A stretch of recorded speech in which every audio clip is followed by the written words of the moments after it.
실거주 한 채는 무조건 사세요. 이렇게 집값 오를 때도 이야기를 많이 했는데, 문제는 집값이 떨어지는 지금도 계속 부추기고 있죠. 요즘엔 전문가들보다는 커뮤니티 뭐 이런 데서 많이 부추기고 있다. 블라인드 막 자기 익명 이런 데서 부추기고 있다. 그러면서 많은 사람들 바보인 것처럼 심리를 부추기는 사람을 조롱하고 비난해서 그 사람의 감정을 자극하는 게 굉장히 좋은 방법이죠. 자, 남고에서 너 얼굴 망가짐. 아, 오키. 너 공부 더럽게 못함. 아, 오키. 막 이런 거 다 오키 하던데, 너 게임 X밥 이런 거 하면은 발끈. 보통 게임하는 친구들이 많고, 요거는 뭐 내가 타고난 건데 어쩌겠어. 공부 내가 노력 안 했는데 어쩌겠어. 근데 요거는요, 내 취미인데 하면은 발끈하는 것처럼 관심사이고, 친구들이랑 공부 얘기하면은 상위 공부 진짜 잘하는 학교 뭐 이런 데면 괜찮겠지만, 게임은 다 같이 하면서 승패가 바로 정해지고 막 그러니까 열받죠. 그런 것처럼 열받게 하면은 실질적으로 저한테 그 이야기를 하는 사람보다 지읒밥인데, 너 게임 지읒밥 왜 아니면 내기하든가, 그러면 내기해, 이러다가 뜯기는 친구들을 많이 봤습니다. 그런 식으로 자극을 하는 거죠. 그러면 결국에는 발끈하는 사람들은 손해를 보게 마련인 거고, 그러니까 자꾸 자극하는 거예요. 자, 작년에 오를 때 계속 뭐 내 집 마련 타이밍은 바로 지금, 무주택자는 당장 사라, 실거주 한 채는 사는 것이 정답이다, 뭐 이런 이야기들 많이 했죠. 자, 그런데요, 왜 그게 안 되느냐. 자, 문제는 뭐냐. 항상 저런 사람들 하는 이야기들 보면 뭐예요? 전세가 세입자한테 유리한 제도가 아니다. 당연하죠. 월세도 마찬가지고 다가구 전세도 마찬가지고. 그런데요, 실거주 한 채를 그래서 발끈해서 사면 되느냐, 그거는 정답이 아니라는 거죠. 왜? 전세는 어쨌든 유리한 제도는 아니지만 집주인이 막 망해가지고 경매로 넘기지 않는 이상은 내가 받을 돈이다. 그리고 내 자산은 유지가 되죠. 그런데요, 가격이 비싼 상황에서 내가 사게 되면은 엄청난 손해를 볼 수가 있다. 그런데 내가 계속 살 건데 그거 손해가 아니지 않냐 라고 하는데요, 예를 들어서 내가 계속 쓸 거예요. 컴퓨터를 샀어요. 컴퓨터를 샀는데 100만원 정도면 살 수 있는 컴퓨터였는데 용팔이한테 속아서 200만원에 샀어요. 용산에 있는 사람들 다 비하는 말이 아닙니다. 용산에서 당시에 좀 쓰레기처럼 가격 불려서 팔던 사기꾼들에게 지금 하는 이야기예요. 용팔이는 어차피 나는 길게 쓸 건데 200만원에 사도 괜찮다, 이렇게 그냥 안도하고 넘어가는 사람이 많아요? 아니면은 아씨 내가 용팔이한테 속았어, 열받아, 막 손해본 거 같고 그래요. 근데 왜 집에선 그렇지 않냐. 집에서는 그게 떨어져도 당연한 것처럼 이야기를 하느냐. 그리고 실거주 뭐 나중에 가지고 있으면 언젠가 오른다, 그게 맞다고 칩시다.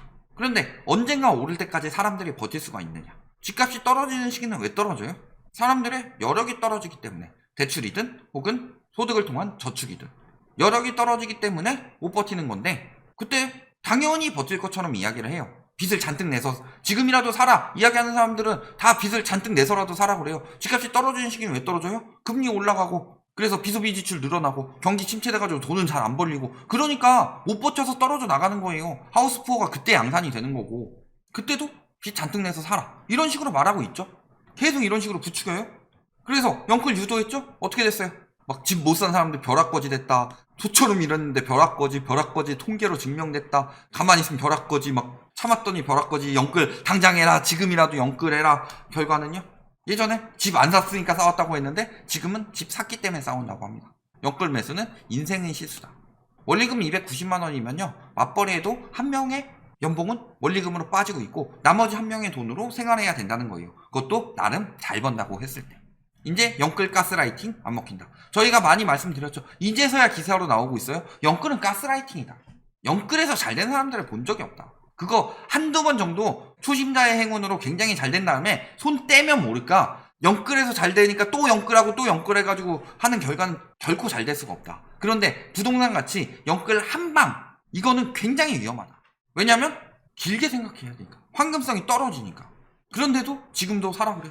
댓글 보면 말도 안 되는 소리, 네가 말도 안 되는 소리 하고 있다.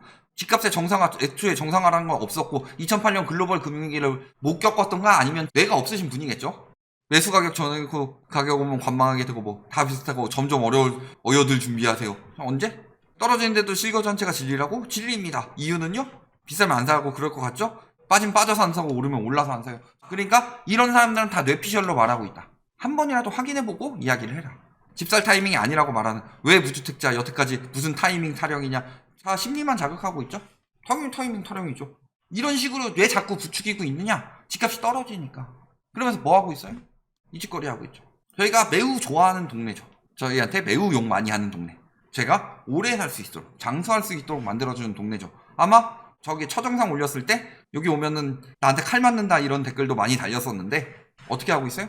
영업 실적 악화와 폐업, 그러니까 부녀의 등이 수시로 찾아와서 일정 금액 이하 매매를 진행하지 못하게 하는 거. 그러니까 지금 집값이 안 떨어지게 막 부동산 쫙가지고 매물 내리게 만들어서 매물 숨겨가지고 호가 안 떨어지는 것처럼 보이는 거예요. 그래도 가격이 떨어지고 있는데, 그러면서 지금 이 가격에 빨리 실거주 한 채 매수해라, 나 비싸게 팔아먹고 빠질 동안. 그러면서 뭐라 그래요? 음성적이고 체계적인 부녀의 움직임, 하락대보다. 이거 영업 방해죠. 저런 부분에 대해서 영업 방해죄에 대한 그런 걸 더 확대해야 된다. 예를 들어서 중개니까 다른 사람에게 위탁을 받아서 중개를 하는 거죠. 그러면 그 사람의 물건을 못 팔게 방해를 하고 있는 거예요, 지금. 그러면은 저런 인간들 매물 나올 때는 못 팔게 해야 돼요. 그 집에서 평생 썩게 만들어야 돼요. 남 못 팔게 방해했으니까. 그래서 가격 비싸게 해서 팔아치우려고. 조금이라도 더 비싸게 해서. 뭐 하고 있어요? 강남 목동 아파트 침수에도 쉬쉬하고 있다. 강남 불패가 아니라 강남 물패죠. 정화조도 폭발하고 있고, 양천 목동 아파트 외벽 튼튼하게 지었는데 문제가 생겼죠. 물론 이거는 서울시 자체에서 뭐 오세훈 시장 뭐 엄청나게 띄워주고 있지만 그 수혜 대비 이런 거 예산 다 깎았죠. 아니 얼마나 똑바로 관리를 안 됐으면은 강남역 슈퍼맨 왜 배수관이 막혀 있는데 그거를 일반인들이 뚫고 있어야 되냐? 비가 오니까 감지가 되는 거냐? 왜 미리 점검하지 않았냐? 개판으로 일하고 있으니까. 그러면 침수 사태가 나왔어요. 근데 침수 사태가 나온 이유는 뭐예요? 건설사에서 방수를 제대로 안 했으니까. 물론 비가 너무 많이 와서 침수가 될 수는 있겠죠. 그런데 정화조가 폭발되면 안 되지. 여기는 오래된 아파트니까 그렇다 칩시다. 저 따위로 대충 지어놓고서 가격은 오질나게 비싸게 받아 먹으려고 분양가는 계속 오르고 집값은 계속 오른다, 계속 선동해가지고, 아 그래? 분양 지금 우리 오히려 손해보면서 분양하는 거다, 지금 원자재 가격 올라서. 그러니까 분양가 더 올려줘야 되고, 그래서 집값은 계속 오를 거니까 지금이라도 빨리 분양 받아라, 자꾸 이런 식으로 이야기하고 있는데, 그럴 거면 원가를 까든가. 원가 까고 설계에서 원가랑 달라진 부분 다 잡아내는 대로 그것도 똑바로 까든가. 레미콘도 시멘트도 10,000원에 사겠습니다 해놓고서 거기서 막 빼돌리고서 물 더 많이 섞어가지고 8,000원어치만 사놓고서 짓고 있으면서 10,000원이랑 청구하고, 그것도 원가를 공개 안 할 정도면은 얼마나 많은 차익을 남겨먹는 거냐. 건설사들은 그러고 있고요. 그러면은 그 건설사를 다 같이 모여서 비판해야 되는데 그런 게 아니라 나만 아니면 돼 하면서 비싸게 다 떠넘기려고 하고 있고, 부동산에 미친 나라가 됐어요. 이렇게 미친 심리가 나온 게 한 번 꺾이면 개작살이 나는 거예요. 언제? 일본에는 버블 붕괴가 있었고, 우리나라에도 닷컴 버블 붕괴 때 주식하면은 망한다고 그랬죠. 주식으로 1억 만드는 법 2억을 투자하면 됩니다. 장투는 꼬라가지고 원금 찾을 때까지 버티는 게 장투고, 손절은 꼬라가지고 더 꼴게 생기니까 빨리 파는 거고. 왜 이런 농담들이 엄청나게 많이 생겼을까요? 언제 양산이 많이 됐을까요? 닷컴 버블 터졌을 때. 이제 코로나로 인해서 주식이 저평가됐다고 느끼고 그때 막 오르니까 사람들이 심리가 더 붙어서 닷컴버블 같은 심리가 한 번 더 생겼죠. 근데 그 전까지 주식을 부동산처럼 사는 사람들이 있었어요? 부동산 무조건 올라 이런 마음이 있었어요? 아니에요. 없었어요. 이번에 부동산 붕괴되면 그 마음 딱 생긴다. 아무리 저렇게 부추겨도 살아나지 않으니까 지금 실거주 한 채 빨리 사라고, 실거주 한 채 제발 좀 사주세요, 손절 말고 입절이라도 하게, 이거 하고 있는 거 아니에요. 지금 8월인데 신고된 거 다 합쳐도 10,000건도 안 돼요. 이때가 10,000건이었는데 이때가 15,000건이었고. 경기도 심각하죠. 거래량이 안 살아나니까 지금 실거주 한 채 무조건 사세요 이 이야기 하는 거다. 그런데요, 떨어지고 나면은 지금이야 저렇게 버티죠. 저런 지역들 워낙 투기꾼들이 많이 들어갔고. 근데 그것도 투기꾼이 생각하는 이상 가격으로 떨어지게 되면 이제 손절 들어가기 시작한다. 그래서 어때요? 호가는 2년 전보다 소폭 높지만 현장에 가보면 매도인이 가격 조정 의지가 있는 경우가 많다. 그래서 7억 4,500만원짜리 실거래가가 찍힌 이후 매도인들이 인정하고 받아들여서 조정하겠다, 이런 이야기들 나오고 있는 거다. 물론 여기도 아직 덜 꺾였죠. 이거 나왔으니까 8억 2천에 팔겠다. 이것도 도둑놈 심보지. 심리요? 엄청나게 꺾이고 있죠. 매매 수급 동향, 매수 우위 지수 다 꺾였다. 언제 정점으로? 8월 정점으로. 거래량 언제부터 꺾였어요? 21년 8월부터. 거래량 안 되는 거 보고서 심리가 꺾이는 거다. 거래량과 집값은 관련이 없다는 건 개소리다. 거래량이 안 나오니까 집값 떨어지겠구나 싶어서 사람들이 더 안 사는 거예요. 왜 비싸게 주고 고점에서 사야 돼요? 실거주 전체는. 특히 지금 서울의 매수 우위 지수가 심각하게 떨어지고 있죠.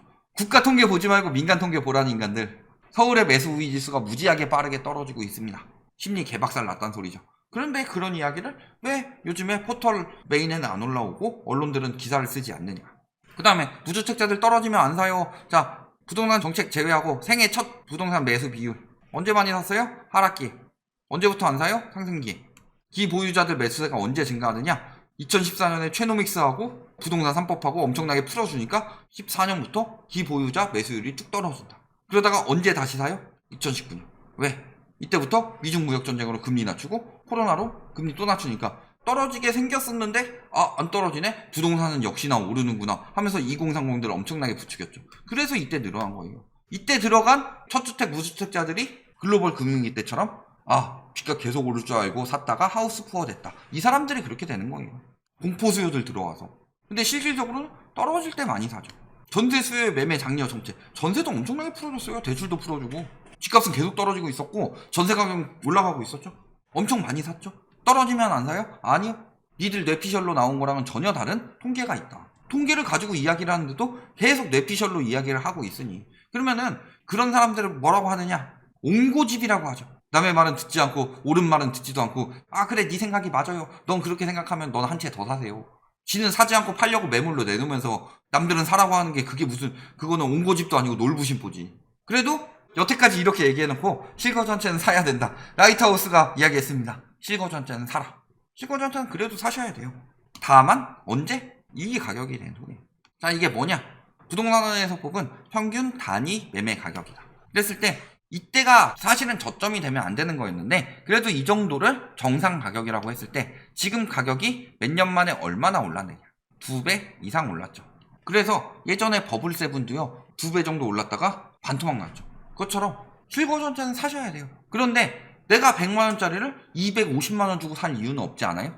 1000만원짜리 중고차를 2500만원에 속아서 샀어요. 그러면 거기 당장 달려가서 지은 일을 하지 않겠어요? 근데 왜 부동산은 지금 사라고 하냐? 떨어지더라도 언젠간 다시 올라서 떨어지더라도 언젠간 다시 오르는 건 인구가 늘어나고 유동성이 엄청나게 많이 풀리고 가계부채 엄청나게 풀어주고 이때나 가능했던 일이고 지금은 이제부터 가계부채도 풀지 못하고 인구도 줄어들고 특히 생산가능 인구 줄어들고요. 내 집 마련 수요 중에서 가장 많은 비율을 차지하는 신혼부부 수요도 줄어들고 있다. 혼인율도 줄어서. 어떻게 집값이 오르냐. 1인 가구 늘어나서 집값 올린다는 거는 궤변 중에 궤변이다. 결론. 실거주 한 채는 무조건 사라.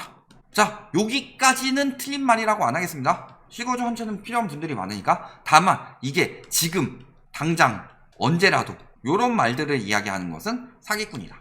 그러면서 매물 숨기고 하자 숨기고 고점에서 비싸게 팔아치우려고 하는 소리일 뿐이다.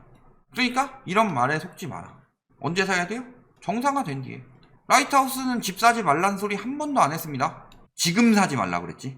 정상화 된 후에 사셔라. 저희는 투기꾼 듣기 좋은 얘기 안 해줘요. 투기꾼들 이야기할 거면 오를 때 코로나 터져가지고 지금 잠깐 한 금리 다시 오를 때까지는 오를 거니까 지금 샀다가 금리 오를 때쯤 팔아라. 그렇게 얘기를 해봤어 봐라. 그러면요 맞췄다 하고 저는 명성을 얻을 수가 있겠죠. 근데 그때 그렇게 이야기하면 뭐예요? 꼭지에서 팔라고 하면 그게 무슨 예측이냐 첫 번째. 그리고 두 번째 뭐예요? 그래가지고 그때 산 사람들 거의 다 못 팔았다. 대부분이 다 지금 물려가지고 안달나고 있다. 그 다음에 실거주는 더더욱 심하고.